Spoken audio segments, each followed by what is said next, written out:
अभी तक हम जो बात कर रहे थे वो HTML के बारे में कर रहे थे। HTML क्या था कि एक हमें एक स्ट्रक्चर प्रोवाइड कर रहा था किसी चीज के लिए। अगर हमारे पास एक, फॉर एग्जांपल, अगर हमारे पास एक कार है, ठीक है, उसको ऐसे सोचो कि कार है हमारे पास, कार का एक स्ट्रक्चर था अभी हमारे पास।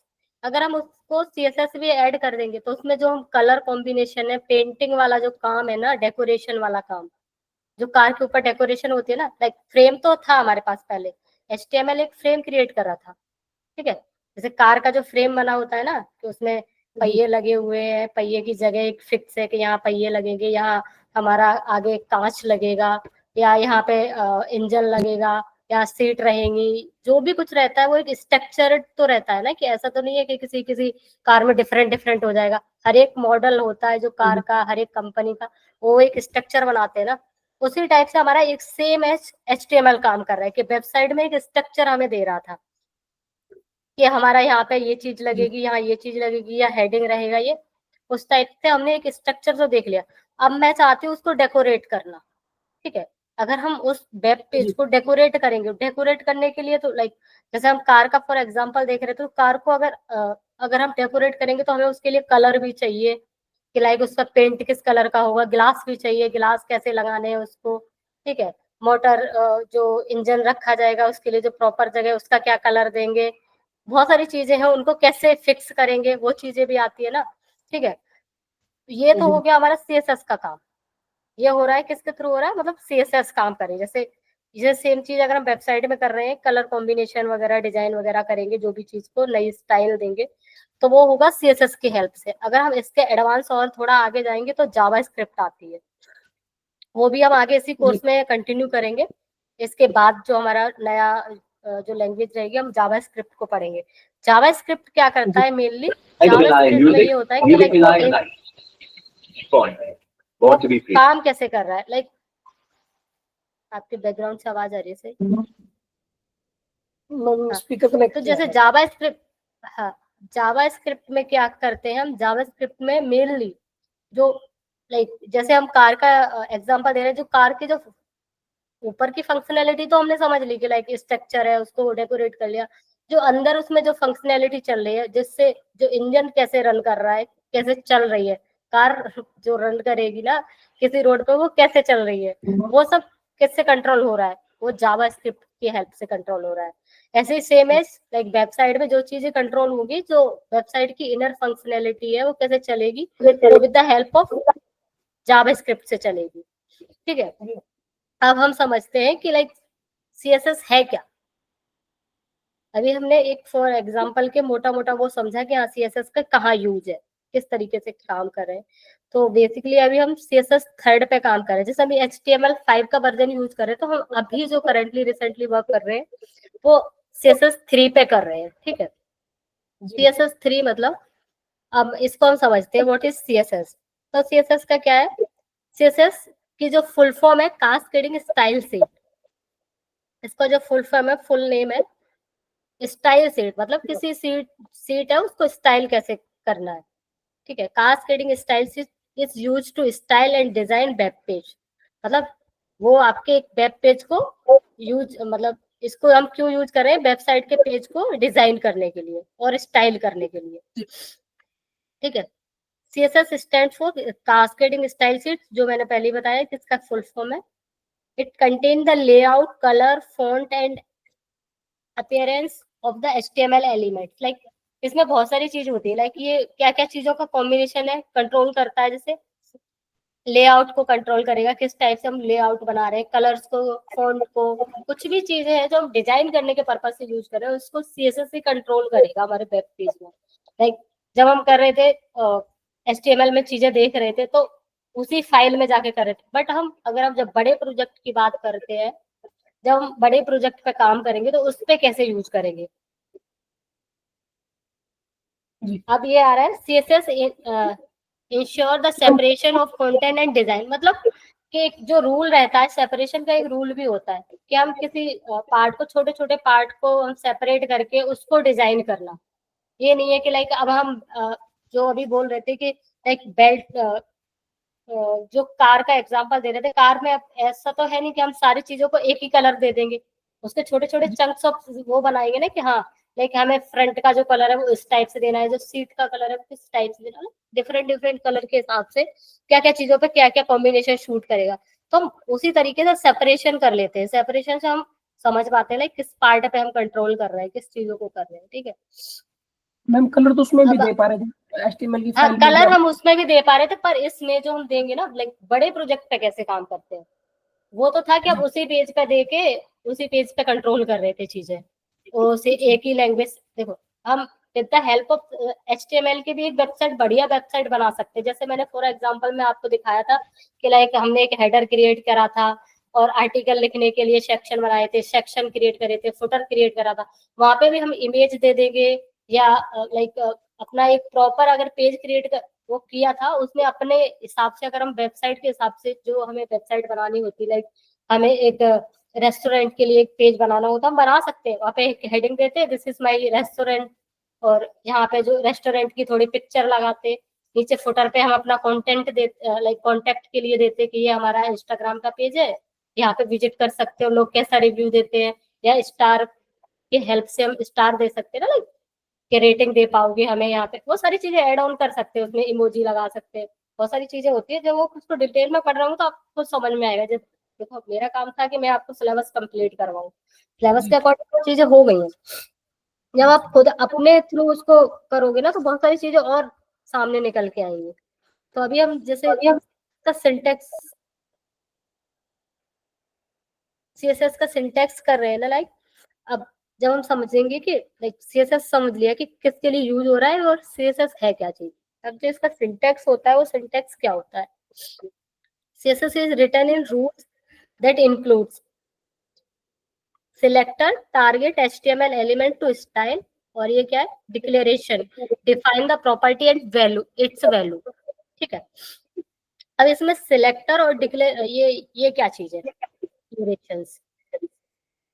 एग्जाम्पल के थ्रू हम समझेंगे कि जो एग्जाम्पल है लाइक H1 है, H1 क्या है हमारा सिलेक्टर है, ये दिखा है ना लिख रखा है target HTML elements to style, मतलब मैंने इस H1 को टारगेट कर रखा है कि हमें इसको स्टाइल करना है।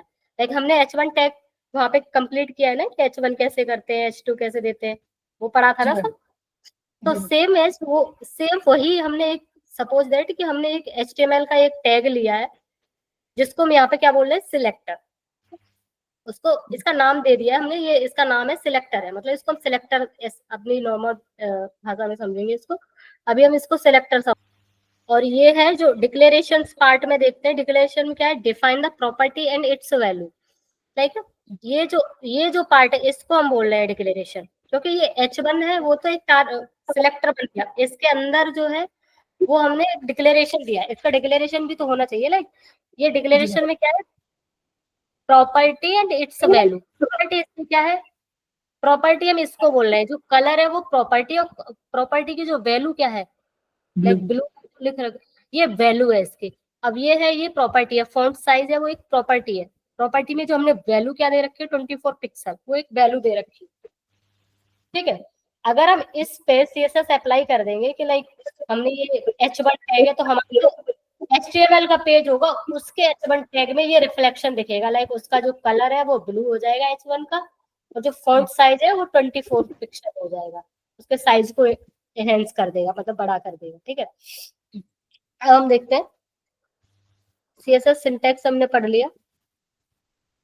अब type of CSS like different different type की सीएसएस है हमारे पास। अब हम कौन सी सीएसएस को अपने एचटीएमएल पेज में इंक्लूड करके हम कैसे काम कर रहे हैं ये भी है। जैसे स्टाइलिंग के लिए भी हमारे डिफरेंट डिफरेंट वे होते हैं ना, वैसे ही सीएसएस के भी डिफरेंट डिफरेंट वे हैं। तो इसके लिए जनरली हमारे पास कितने 3 वे है, CSS can be applied in 3 way. First है इनलाइन सीएसएस, सेकंड है इंटरनल सीएसएस, और थर्ड है एक्सटर्नल सीएसएस। इनलाइन से तुम इसके मतलब इसका ही समझो, इनलाइन मतलब लाइन में ही उसी HTML की फाइल में ही हम एक उसी HTML की लाइन में ही उसको एड ऑन कर दें CSS को, तो वहां पे भी अप्लाई कर सकते हैं। फॉर एग्जांपल उसने लिखा है apply directly in the element, same as यहाँ पे हम देख रहे थे कि जो इस सिंटेक्स में देखा था कि यहाँ पे क्या हो रहा था कि उसी में उसी लाइन में हम H1 के टैग में अगर स्टाइल टैग को यूज करके यूज कर सकते थे उसको यहाँ पे, ठीक है। तो मतलब ऐसे समझते हैं कि हमारे पास ये HTML का पेज है, हम इसी की एक लाइन में CSS को यूज कर रहे हैं, तो उसको क्या बोलेंगे, इनलाइन CSS, ठीक है। और इंटरनल CSS क्या है कि हमारे पास ये CSS का एक पेज है, वो HTML का पेज है, और इसके हेड सेक्शन में हमने डिफाइन कर दिया कि हमें हेड सेक्शन में हमें डिफाइन कर दिया कि हमें CSS चाहिए, इसमें एड ऑन करनी है। तो क्या होगा, वो पूरे इंटरनल पेज को हैंडल करेगी। एक तो हो गया इनलाइन, इनलाइन मतलब एक पर्टिकुलर टैग का यूज कर पा रहे हैं हम, ठीक है। और इंटरनल क्या हो गया कि हम पूरे पेज में कर पा रहे हैं, इससे हम पर्टिकुलर लाइन में कर पाएंगे और इससे हम पर्टिकुलर पेज में कर पाएंगे। समझ पा रहे हैं ना? जी बिल्कुल। हाँ, अब हम जो एक्सटर्नल CSS की बात करें, एक्सटर्नल CSS का मतलब होता है कि हमारे पास एक डिफरेंट फाइल है, CSS के लिए हमने एक डिफरेंट फाइल बना ली, HTML की फाइल से हमें कोई मतलब नहीं है, बट हम उसको लिंक कर देंगे। जैसे हम इमेज को ऐड कर रहे होते थे तब हम लिंक कर रहे थे ना, कि एक उसको रेफरेंस दे देते थे कि यहाँ इसका एड्रेस पड़ा हुआ है, इस इमेज का URL ये है, इसको यहाँ से ले लो और वो चीजें वहां से उठा के इस पे दिखा दो हमारे। तो सेम एज यहाँ पे हम करेंगे कि स्टाइल उसके हेड में ही डिफाइन कर देंगे कि हमारे पास CSS का एक डिफरेंट पेज पड़ा हुआ है, पर मैं उसका एड्रेस यहाँ पे दे रहा हूँ आपको, इससे आप देख लो कि क्या क्या चीजें हैं उसमें चेंज करने के लिए, ठीक है। तो with the help of other file हम इसको समझ पाएंगे, लाइक एड ऑन कर पाएंगे उसमें CSS को। जी हम समझते हैं एडवांटेज क्या क्या है CSS के। एडवांटेज है कि separation of content and design, मतलब वही है, हम डिजाइन कर पाएंगे, सेपरेट कर पाएंगे, ये सेपरेशन का एक रूल रहता है कि कंटेंट को कैसे हम डिजाइन कर पाए, ये सब CSS की हेल्प से कर पाए, तो इसका ये एडवांटेज है ना। रीयूजेबिलिटी है अक्रॉस मल्टीपल वेब पेज, मतलब हम CSS के फाइल को हम हम मैं चाहती हूँ कि इस पेज को एक दूसरे पेज में भी यूज कर पाए, तो उसकी रीयूजेबिलिटी भी है कि हम एक कोड को मल्टीपल टाइम यूज कर पाएंगे।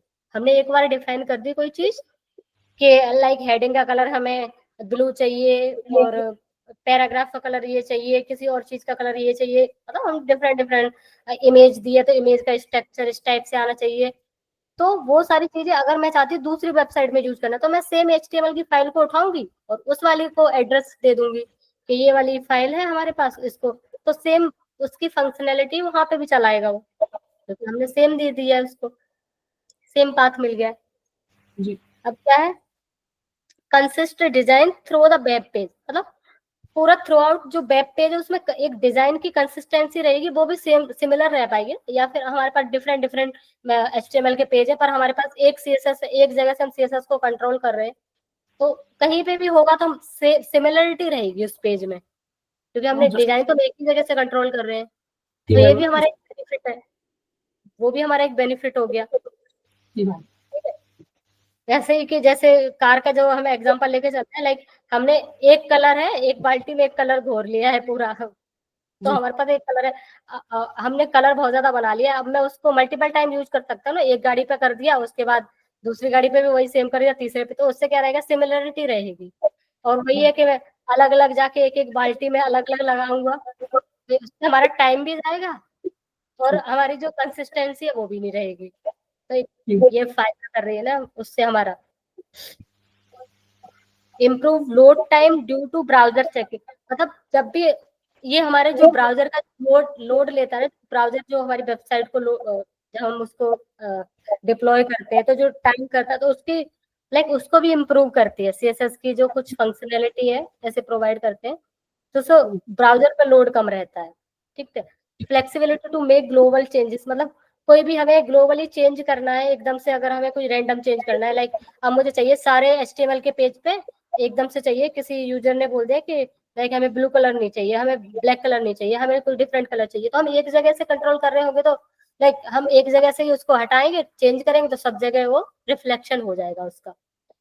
तो क्या हो रहा है कि उसकी फ्लेक्सिबिलिटी बढ़ रही है ना, ग्लोबल चेंजिंग तुरंत से हम कर पा रहे हैं, तो हमारा टाइम भी बच पाएगा उसमें, और मतलब कॉस्ट भी हमारी कम लगेगी, ये सारी चीजें उससे हैंडल हो। इसको हम ऐसे समझ सकते हैं जैसे कि हम विंडो में थीम चेंज करते हैं ना लैपटॉप में या PC में, इस तरीके से हम समझ सकते हैं ना कि एक कमांड से सारे ही थीम हमारे चेंज हो सकते हैं, कलर कॉम्बिनेशन। उस तरीके से ये थोड़ा एडवांस डिजाइनिंग का एक वे है मैम। हाँ, राइट। जी फॉर एग्जाम्पल अभी हम देखो नहीं HTML वो करेंगे ना, जब कोड करके देखेंगे इसका, तब पूरा प्रॉपर समझ में आएगा कैसे बता रहे हैं। लाइक इसका देखो, एक जो हाउ टू लिंक CSS, वो देखो एक पेज यहाँ पे भी इसको भी ना करके चलते हैं। ये हमने जो दिया है, ये कोड है हमारा, लाइक एक्सटर्नल CSS को हम लगाते हैं। तो हमने 3 वे बताए थे आपको, HTML के 3 वे है। तो किस किस वे से हम HTML को लाइक ऐड ऑन कर सकते हैं। तो ये वाला एक्सटर्नल CSS को ऐड ऑन करते हैं, ताकि यहाँ पे हेड सेक्शन में ये तो हमें पता ही है ना, जी मैम। HTML के थ्रू ही आ जाता है ये पूरा। ठीक है, अब इसमें मेनली फोकस करो आप, जो हेड सेक्शन के बाद जो लाइन दी है ये हमने नहीं पढ़ी थी, अब इसको हम पढ़ रहे हैं। देखो इसमें क्या हो रहा है कि लिंक कैसे कर रहे हैं। हमने क्या किया, मेनली एक लिंक टैग दिया, उसको रेफ मतलब रेफरेंस दिया। स्टाइल सीट है, ये हमारी स्टाइल सीट को मैं ऐड ऑन करना चाहती हूँ। और स्टाइल सीट का जो एड्रेस है, लाइक जो हमने फाइल बनाई होगी style.css से, जैसे index.html के नाम से हम फाइल बना रहे होते थे, तभी वो हमारा HTML सपोर्ट कर पाता था। जब जब हम है ना CSS के लिए फाइल बनाएंगे, तो CSS के लिए भी style.css के नाम से हम फाइल बनाएंगे, जिससे हमारा CSS को सपोर्ट कर पाए, विजुअल स्टूडियो CSS को सपोर्ट कर पाए। जी ठीक है, तो वहां पे हम डॉट जो एक्सटेंशन रहेगा, .css का एक्सटेंशन रहेगा, तो यहाँ पे उसने CSS का एड ऑन करा है। ठीक है, अब देखो हम इसी, अगर यहाँ पे देखते हैं, हम इस कोड को ही लेके जाएंगे, हम देखेंगे कैसे ऐड ऑन करते हैं।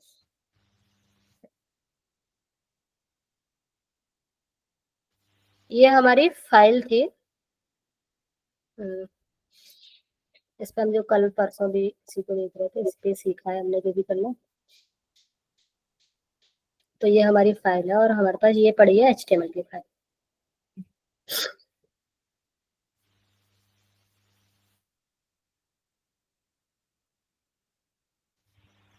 तो ये हमारी HTML की फाइल है, और हम इसको तो हटा देते हैं, इसके पास कोई काम नहीं है।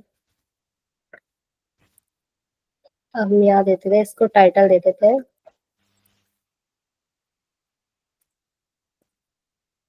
My style. तो इसको भी हटा देते हैं। अब जो हमने 3 टाइप पढ़े थे ना, उन 3 टाइप्स का देखते हैं कैसे यूज कैसे करें। ठीक है, 3 टाइप में क्या है कि मेनली अगर हम इस हेड सेक्शन में ही, अगर मैं चाहती हूँ कि पहले हम देखते हैं इंटरनल CSS को कैसे इंक्लूड करते हैं। तो इसी पेज में, ये जो हमारा HTML का पेज है, इसी में मैं चाहती हूँ कि हम अलग से फाइल ना क्रिएट करें, हम इसी में दें इंटरनल, मतलब हमारे पूरे पेज में। अगर यहाँ पे देखो, इसको यहाँ पे हम डिफाइन कर देते हैं कि हेड के बाद यहाँ पे स्टाइल देते हैं, STYLE स्टाइल दी हमने। और स्टाइल में मैं चाहती हूँ कि जो फर्स्ट हमने अभी पढ़ा था H1 में, कैसे हेडिंग में दे रहे थे हम उसको, दे रहे थे ना, H1 में जी एक सिलेक्टर सेलेक्ट करा था। जी तो हम सिलेक्टर लेंगे, लाइक वो सिलेक्टर हमारे H1 की फाइल में होना भी चाहिए। ठीक है, अब सिलेक्टर में मैं कलर दे रही हूँ उसको, जो मैंने डिफाइन कर दिया ब्लू कलर है। और फॉन्ट साइज मैंने 30 पिक्सल कर लिया। अब यहाँ जी पे तो है नहीं HTML की बॉडी में, तो हम पहले उसको भी तो पता, मतलब वो लेगा कहाँ से वहाँ पे। तो H1 को मैं यहाँ पे डिक्लेयर कर देती हूँ। ठीक है, मैंने डिफाइन कर दिया कि ये माई फर्स्ट हेडिंग, ये जी H1 है। और ये स्टाइलिंग है।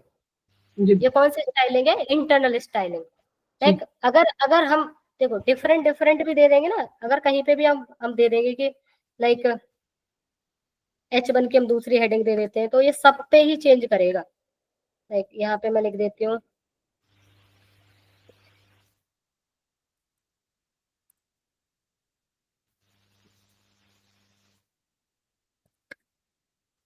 टेक लेमडा कोर्स, कुछ भी दे देते हैं, एक और कुछ दे देते हैं। ये जितनी भी हेडिंग होगी ना H1 नाम से, अगर हमने जो चीज डिफाइन कर रखी होगी, उस पे ये पूरे पे अप्लाई करेगा अपना सारा कुछ। जी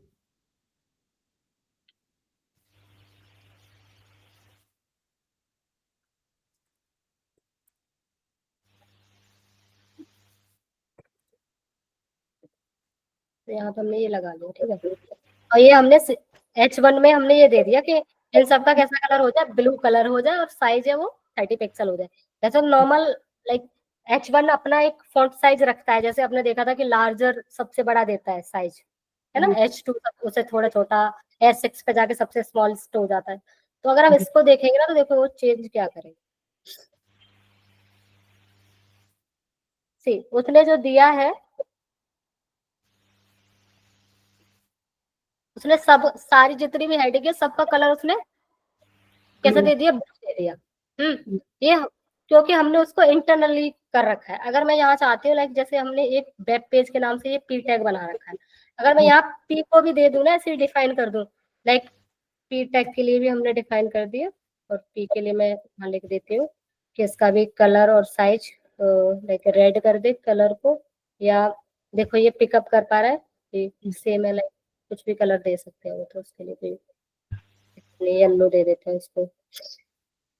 तो हमने दे दिया इसको येलो कलर। अब देखना ये पी के साथ उसको भी चेंज कर देगा। सी यहाँ पे जो आ रहा है ना वेब पेज लिखा रहा है, ये पैराग्राफ लिखा हुआ था ना, तो पी लाइक येलो कलर में कर दिया। येलो आपको शायद कम दिख रहा है तो यहाँ पे चेंज कर लेते हैं, कुछ और कलर ले लेते हैं, ग्रीन कर देते हैं। सी यहाँ पे देखो वेब पेज करके आ रहा है, वो ग्रीन कर दिया। अगर अगर हमने इस पेज में कहीं पे भी पैराग्राफ और कहीं हमने लिख दिया होगा, जैसे इस पेज में मैंने और कहीं पे पैराग्राफ डिफाइन कर दिया, कुछ भी डिफाइन कर दिया होगा, मतलब ये नहीं है कि यहीं पे लिखा है तो ही वो उसका कलर करेगा। अब मैं चाहती हूँ यहाँ पे कोई उसने पैराग्राफ लिया और लोरेम से हम वो भी ले सकते हैं।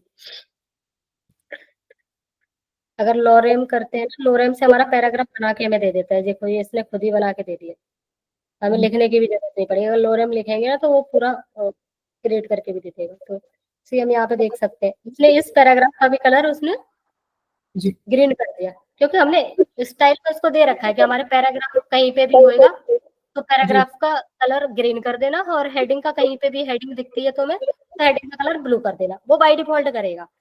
और किसी चीज को नहीं हेडिंग, अगर हम यहाँ पे कुछ और देखें लाइक तो वो किसी और चीज को नहीं छेड़ेगा।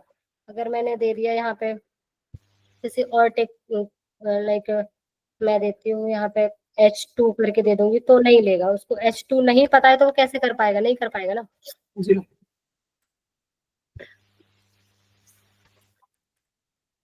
तो उसको पता ही नहीं है तो वो यहाँ पे नहीं करेगा, क्योंकि मैंने तो बस उसको दिया है H1, राइट ना। अब अगर मैं H2 डिफाइन कर दूंगी तो H2 से वो कुछ भी नहीं करेगा, H2 में वो नॉर्मल रिएक्ट करेगा जैसे वो CSS वो HTML के साथ कर रहा है। जी अभी हम देखते हैं इसमें, ठीक देखो उसने हेडिंग उसने नॉर्मल हेडिंग की तरह दे दिया। तो ये हम कैसे कर पा रहे हैं, with the help of internal CSS, कि हमने ऊपर के सेक्शन में ये हमने स्टाइल दे दी, इससे ये कंट्रोल हो रहा है पूरा हमारा। हो पा रहा है कि नहीं हो पा रहा। जी बिल्कुल। अगर हम अब देखो इसमें एक और चीज है, अगर हम इसको कमेंट आउट करना मतलब ये होता है इस सेक्शन को अगर चाहते हो कि लाइक ये वाला सेक्शन है, जब हम कोई चीज को कमेंट आउट का मतलब होता है कि हमने जो पेज क्रिएट किया है मेरे को वो चीज समझने की, जैसे लॉन्ग टाइम तक ये यही सपोज दैट ये कोड लिख रखा है हमने, ये कोड। मेरी आवाज क्यों डबल हो रही है, आपको भी डबल आ रही है क्या। मैम मेरे स्पीकर की वजह से तो नहीं आ रहा। हाँ आप करना, ऑफ करना ही कर। हेलो एक सेकंड, जब से डबल आ रही है मैम, अभी आने लगी है। आ तो रही थी तब से, पर अभी थोड़ा और एनहेंस हो गई है उसकी। आई थिंक म्यूट कर लो, उसके कारण डिस्टरबेंस हो रही है। अब देखना एक बार, अब अभी देखना एक नहीं है। बार।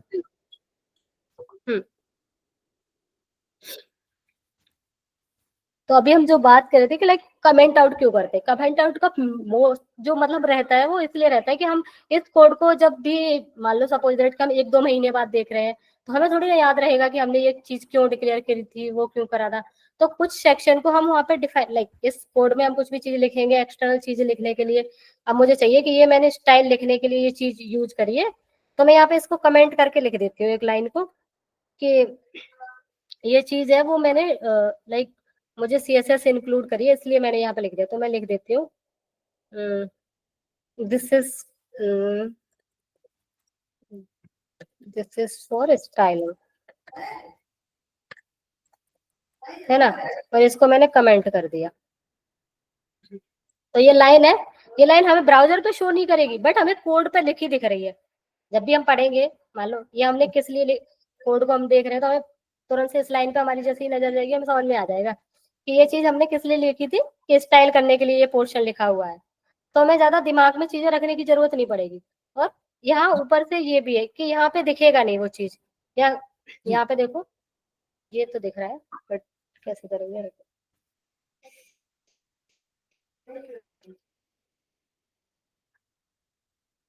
कमेंट कर सकते हैं लाइक,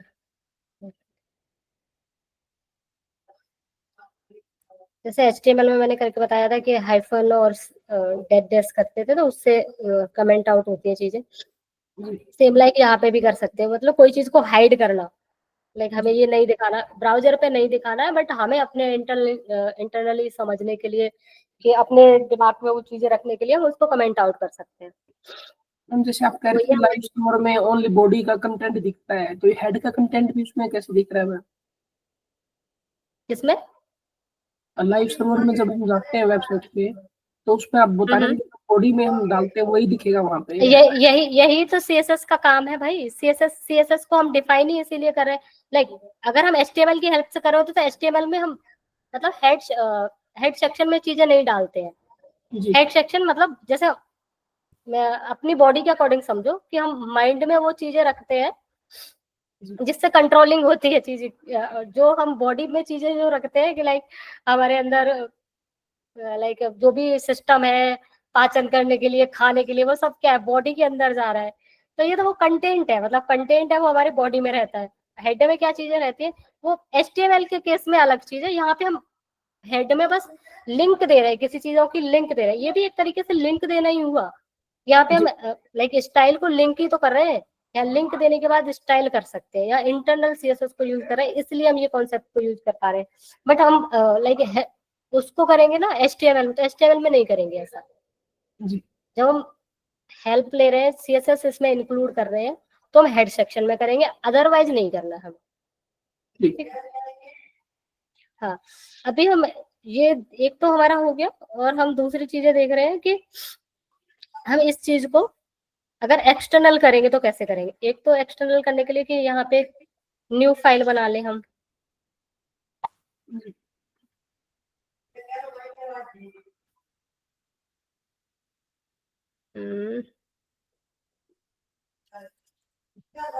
index.css भी कर सकते हैं, चलो index.css कर देते हैं। तो एक फाइल क्रिएट कर देंगे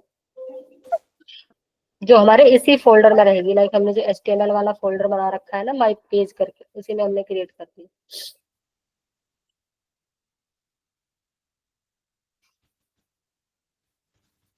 तो ये हमारी फाइल क्रिएट होके आ गई। ठीक है, अगर मैं लाइक यहाँ से जो कोड है इसका,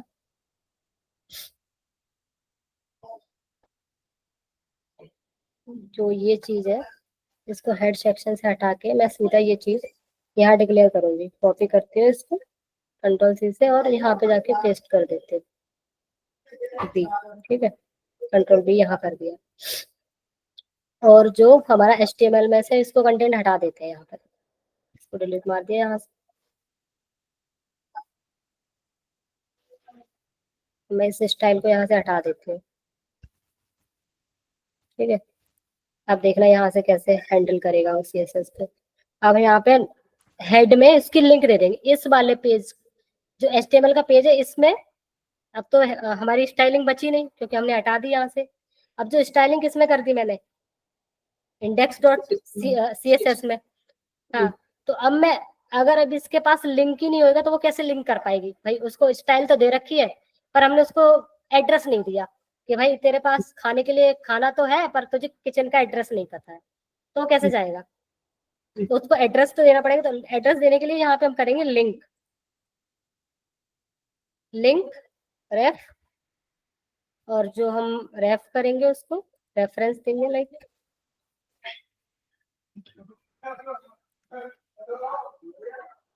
और इसमें हम देंगे styles dot C S S को दे देंगे index dot C S S, क्योंकि उसके पास तो है ना, index dot C S S के नाम से मैंने बनाई है फाइल। या फिर हम इसको स्टाइल, जो भी नाम इसका जहाँ पे जो index dot C S S के नाम से बनाई है तो हम यहाँ index dot C S S दे देंगे। अगर हमने यही file style dot C S S के नाम से बनाई होती तो यहाँ पे जो रेफरेंस में क्या नाम देते, हाँ वही सेम देंगे।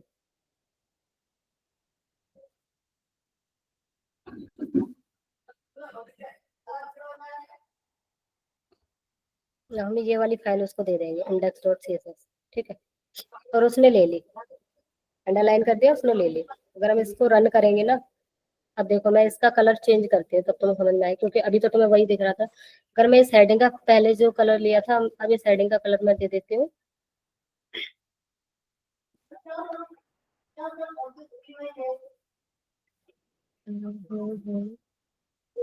हेडिंग में येलो कर देती हूँ, इसको डार्क करते हैं थोड़ा सा, पिंक कर देते हैं, कुछ लाइट कलर देते हैं।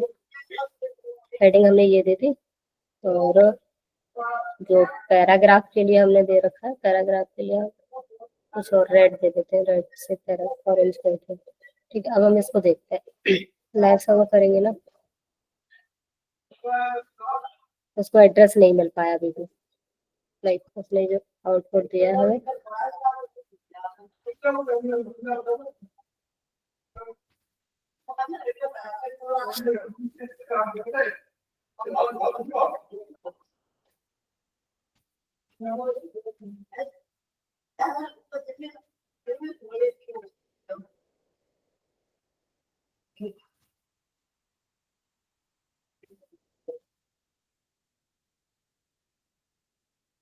और जब भी हम यहाँ पे रन कर रहे होंगे तो एचटीएमएल के पेज पे जाके हमें रन करना पड़ेगा, क्योंकि यही तो मेरी मेन फाइल है, वो तो हम इसको डेकोरेशन के लिए दे रहे हैं।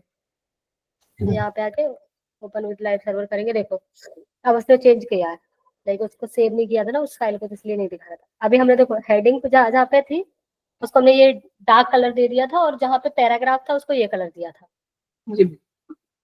जबकि ये सब चीजें हमने डिफरेंट फाइल में दी थी, बस उसको हमने लिंक प्रोवाइड कर दिया था। तो ये हो रहा है किसकी हेल्प से, एक्सटर्नल सीएसएस की हेल्प से। लाइक अब हमारे पास मान लो डिफरेंट, ये तो हम छोटा सा कुछ आपको एग्जांपल देने के लिए उसके लिए काम कर, अगर हमारे पास बड़ा प्रोजेक्ट होता, सपोज देख अगर ये हमारे पास एक बहुत बड़ी प्रोजेक्ट, मतलब प्रोजेक्ट इन द सेंस हम एक बड़ी वेबसाइट बना रहे हैं, वेबसाइट में बहुत सारे पार्ट होते हैं। लाइक फर्स्ट है कि हमने अबाउट के बारे में बनाना है, लॉगिन सेक्शन बनाना था, उसके बाद हमने लॉग आउट सेक्शन बनाया, फिर हमने एक अगर हम स्टडी के पर्पज से बना रहे थे तो हमने एक कोर्स के लिए एक पेज बनाया था, या एक हमने टीचर के लिए पेज बनाया था। तो हमारे पास HTML के डिफरेंट डिफरेंट पेज हो जाएंगे, तो हम यही स्टाइल का लिंक दे देंगे बस सारे पेजों को, कि हमारी CSS हमारी ये डिजाइनिंग है, जो हमारे कलर कॉम्बिनेशन है यही रहना चाहिए हर जगह। तो हम हर पेज को बस ये एक लाइन देंगे, ये पकड़ो सब में अप्लाई कर दो बस, तो उससे सिमिलरिटी भी रहेगी, हमारा टाइम भी बच जाएगा, है कि नहीं। और जब हम बस थोड़ा कम एक ही पेज पे हम काम कर रहे थे तो हमने वो भी देख लिया कि हेड सेक्शन में, मतलब हेड में इंटरनल जो CSS को यूज करके कर पा रहे थे। अब हम एक और चीज इसको करेंगे कि इसको हम छोड़ते हैं, अभी हमने एक इनलाइन CSS का कॉन्सेप्ट भी पढ़ा था, बट हमने अभी यूज नहीं करा इनलाइन CSS, है ना, 3 टाइप की CSS पढ़ी थी ना, तो हम इनलाइन CSS और देख लेते हैं इसमें। तो इसको तो अभी हम चाहे हटा देते हैं,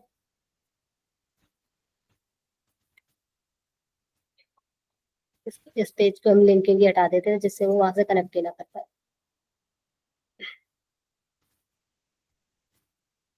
और हम बात करते हैं, अभी देखो अब अगर हम इसका आउटपुट देखेंगे तो क्योंकि उसका लिंकिंग हटा दिया तो वो नॉर्मल आ जाएगा। इसके पास CSS है नहीं अपनी खुद की, और इसके पास कोई स्टाइलिंग नहीं है, तो वो नॉर्मल बिहेव कर रहा है।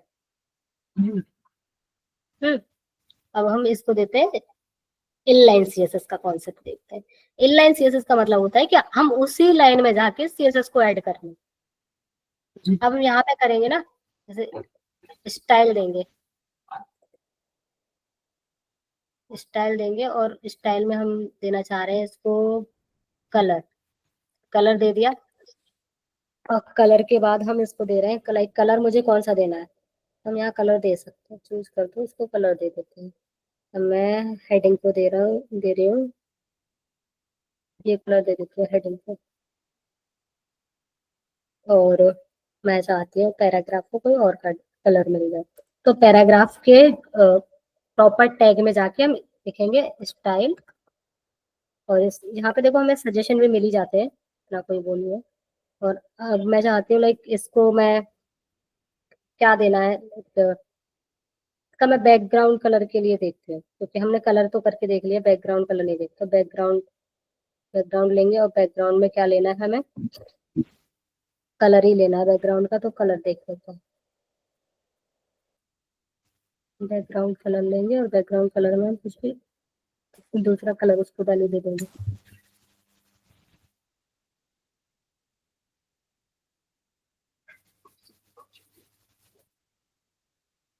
अब इसमें एक और चीज हम आपको थोड़ा बताएंगे, लाइक कैसे चीजें हमें और अच्छे से पढ़ने के लिए कहाँ से कॉन्टेक्ट चाहिए इसका, या कलर हम कौन सा भी दे देते हैं, ये कलर नहीं देना, हम दूसरा कलर, तो इसका चेंज, इसका मत कर, इसका तो यही बना, रेड करा तो रेड कर दे, इसका ग्रीन कर देते हैं, लाइक ग्रीन, डार्क ग्रीन। अब देखते हैं, अब इसको इनलाइन में दिया तो इनलाइन में क्या करके इसको सेव करेंगे, कंट्रोल एस से सेव करते हैं, ठीक है। जबकि कुछ भी ऐड ऑन कर रहे हैं, जैसे नहीं अगर वहां पे आ रहा है तो देखो, अब ये कर रहा है किसकी हेल्प से कर रहा है, ये विद द हेल्प ऑफ एक इनलाइन सीएसएस की हेल्प से कर पा रहा है।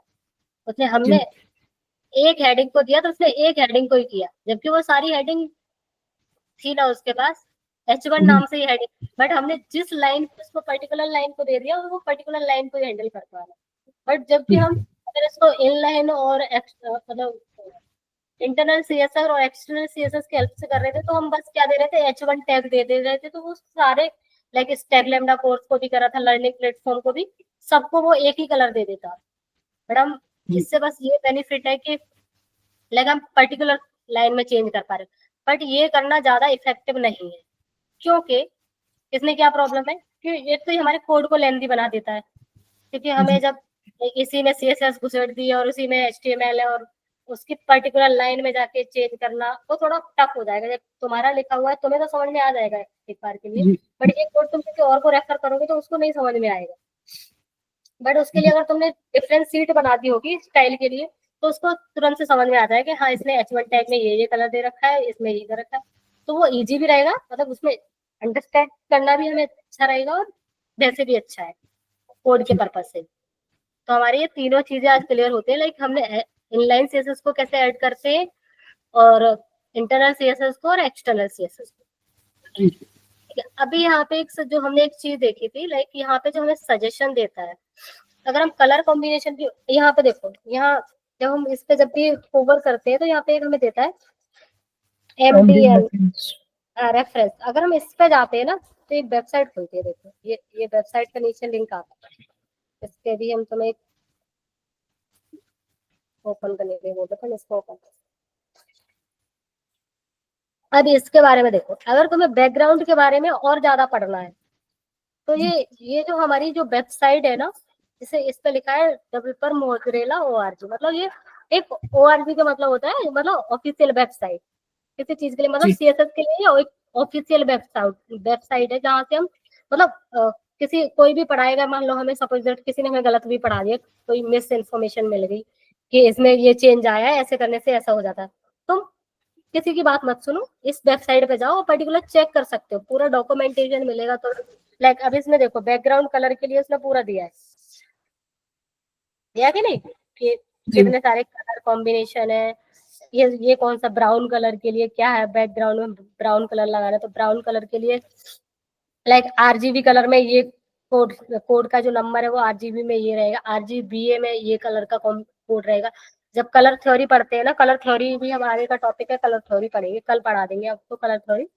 बट ये ऑफिशियल वेबसाइट मतलब ऑफिशियल पेज को चेक करना, इसकी ऑफिशियल डॉक्यूमेंट को पढ़ना, डॉक्यूमेंट, क्योंकि कोई भी चीज पढ़ रहे हैं, एक तो होता है वीडियो देख लिया हमने समझ ली कोई चीज, एक तो जी। या फिर हमें कोई गाइड कर रहा है, जैसे मैं तुम्हें गाइड कर रही हूँ, गाइड कर रहा है कोई, तो हमें चीजें समझ में आ रही है। एक होता है हम खुद से सेल्फ लर्निंग करते हैं, तब हम चीजें समझ पाते हैं। तो सेल्फ लर्निंग के लिए सबसे बेस्ट है आप इसकी ऑफिशियल वेबसाइट पे जाओ और उस वेबसाइट पे इसका ऑफिशियल जो डॉक्यूमेंट है उसको पढ़ो, जिससे हमें चीजें और ज्यादा डेप्थ में पता चले। क्योंकि आपको जी। कोई उतना ही बता सकता है जिसको लाइक आपको समझाने के लिए वे बता देगा, आप ऐसे चीजें कर सकते हैं, बट उसको आपको डीप लर्निंग करनी है, डीप उसके कॉन्सेप्ट और ज्यादा क्लियर करने हैं। क्योंकि देखो मैं आपको समझा रही होंगी तो आप 70% तो वो चीजें समझ पा रहे होंगे, बाकी के चीजों जी। के लिए थोड़ा खुद से आप हाथ पैर चलाओगे ना, मैं आपको बता सकती हूँ कि ये वेबसाइट इस पे जाके, जब तुम खुद जाके 4 चीजें देखोगे तो तुम्हारा और दिमाग में और आएगा कि हाँ ये चीजें ऐसे भी हो जी। सकती है, ये चीजें ऐसे भी हो सकती है। तो वे मिलते हैं आपको लर्निंग के लिए। जी। तो वही था आज का कॉन्सेप्ट। तो आज का टॉपिक हो गया हमारा फिनिश। ठीक है, जी।